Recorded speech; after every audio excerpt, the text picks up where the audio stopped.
At the beginning of the story, we see a handsome boy named Kulin who always has to keep his face hidden. If any girl saw him, she would become crazy in love with him. Kulin does not like all this. He used to spend most of his time at home. He is the younger son of the Moss family, and God had crafted this family with good looks. Kulin tells that his elder brother Okis is also very handsome, who is very famous on social media. He has millions of followers. Of course, this is because of his looks, which makes thousands of girls die for him, and Okis used to help people get dates too. Okis' dad, whose name is Parkour, is also known as a heartbreaker. He had dated 1,200 girls in his youth. Okis wanted to break his record, but when Parkour met Jessica, everything changed. Jessica was also extremely beautiful, who had a small mustache, and that made her even more attractive. Kulin used to study staying at home, but whenever he went out to get groceries, girls would line up behind him because of his charm. Kulin's family had accepted that they are all very beautiful, and God made them like this. But Kulin did not like this at all. Every girl wanted him because of his handsome looks, but Kulin wanted a girl as his life partner who would love him truly from the heart, not because of his charm. This was the reason Kulin almost stopped going out of the house. He was very smart in studies, but still didn't want to go to school, and because of this, he had no friends. His mom, dad, and Okis were haunted by the fear that Kulin might go crazy out of loneliness. Some of his actions were also weird. He would talk to fishes and play games with himself. Okis suggests, "We should buy a cat for him." His mother replies, "The matter is not that simple. We will have to send him out so he can learn to mingle with people and have a normal life too." Parkour says, "I asked him to participate in national sports, but he refuses every time." Okis also tried to set him up on a date with his girlfriend's sister, but he doesn't pay attention to his words. He asks Kulin, "After all, what kind of girl do you want?" Kulin replies, "She should be cute, kind, and understanding. And the most important thing, that girl should not have any interest in me." But how could he get him to date a girl who didn't even like him? Sending Kulin out of the house was not becoming possible in any way. Then Jessica decides, "We will do a drama. We will show that we cannot bear the expenses of his homeschooling and are going through financial problems." At night, when Kulin comes out to drink water, Okis tells his parents to act according to the plan. Mother and dad start acting like their financial condition is bad. "We don't have enough money now to afford Kulin's homeschooling. The expenses for his schools last semester are very huge, for which we will have to sell our things, and now we will have to survive on just fried eggs and lentil bread for breakfast." Hearing all this, Kulin starts crying. Okis is relieved that their plan succeeded. The next day, Kulin comes crying to his parents and asks for forgiveness. "Because of me, you had to suffer a lot. But now, you don't need to sell things because of me. I will go to school for the final semester, but I will only go to a boys' school, where there are only boys, so that I don't face any problems from girls." Jessica and the whole family accept this condition of his too, because now at least Kulin will be able to go out and make friends. It was finally Kulin's first day of school. His older brother Okis dropped him off on a bike and told him to take off his motorcycle helmet. Kulin said no way. He wanted to wear the helmet all day so nobody could see his face and go crazy over how handsome he was. But walking into Horidson High School with a helmet just made everyone stare at him even more. He sat in the very back of the class to hide.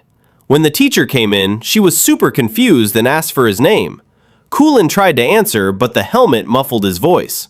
The teacher got mad and told him to take it off, saying, "This is a school, not a racetrack." Kulin slowly took off his helmet. The second the teacher saw his face, she smiled like crazy and literally fainted. She had to be taken away in an ambulance. The principal asked what happened, and the kids just said the new boy was way too handsome. Kulin heard this, panicked, and tried to run away, but another kid tripped him. The kid who tripped him was CD. CD was a huge bully who ran a school gang called 3-Tack with his two buddies. They dragged Kulin into a storeroom. CD told Kulin they needed his help to get invited to a prom at BBM, a nearby girls' school. The prettiest girl there, Amanda, only listened to handsome guys, and CD really wanted to go to the party.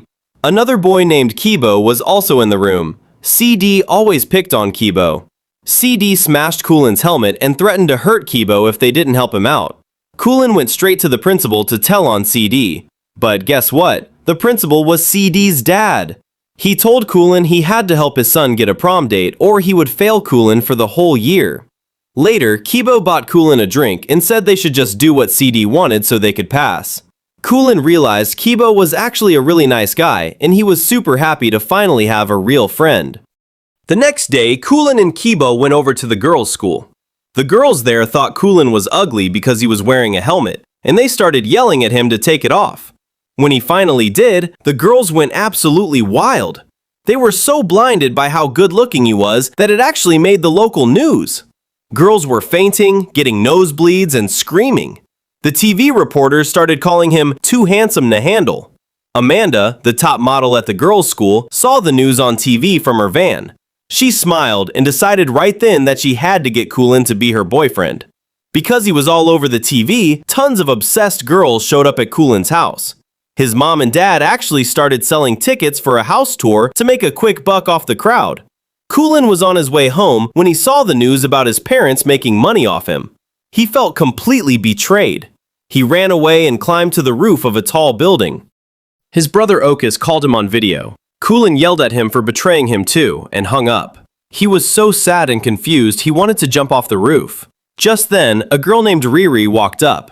She basically told him, if you want to die, go ahead, but don't do it in front of me. Kulin was shocked. Riri didn't care about his looks at all. When he asked if she felt anything looking at him, she just called him crazy and walked away. Kulin's heart started beating fast. For the first time ever, he was really in love.